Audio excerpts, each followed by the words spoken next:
துலா ராசிக்காரர்களின் பலவீனம் என்ன தெரியுமா? துலா ராசிக்காரர்கள் என்றால் சமநிலை, அழகு உணர்வு, மென்மை, இனிய பேச்சு, இவை எல்லாம் இயல்பாகவே அவர்களிடம் இருக்கும். ஆனால் அதே சமநிலையை தேடும் மனநிலையே அவர்களின் முக்கியமான பலவீனமாகவும் மாறுகிறது.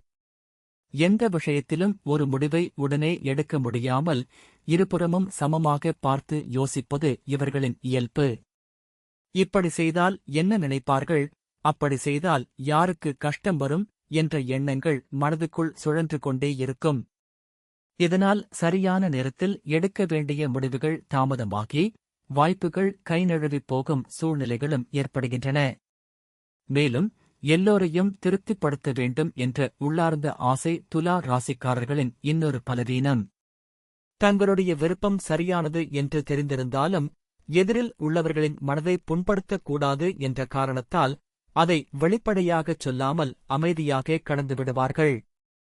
சண்டை, வாக்குவாதம், முரண்பாடு போன்றவற்றை தவிர்க்க வேண்டும் என்ற எண்ணத்தில் சொல்ல வேண்டிய உண்மைகளை மனதுக்குள் அடக்கிக் கொள்வார்கள்.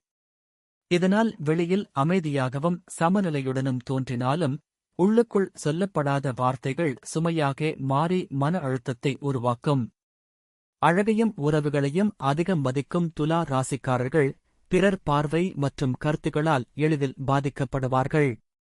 என்னைப் பற்றி என்ன நினைப்பார்கள் என்ற எண்ணம் சில நேரங்களில் அவர்களின் சுயநம்பிக்கையை குறைத்துவிடும். தங்களை விட பிறரை முன்னிலைப்படுத்தும் இந்த குணம் சில சமயங்களில் தங்கள் தேவைகள், ஆசைகள் எல்லாம் புறக்கணிக்கப்படும் நிலைக்கு கொண்டு செல்கிறது.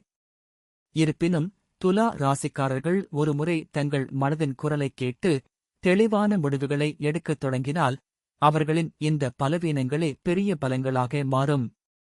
சமநிலையை உலகத்துக்காக மட்டுமல்ல தங்களுக்காகவும் உருவாக்க கற்றுக்கொண்டால் துலா ராசிக்காரர்களின் வாழ்க்கை இன்னும் அழகாகவும் உறுதியானதாகவும் மாறும்.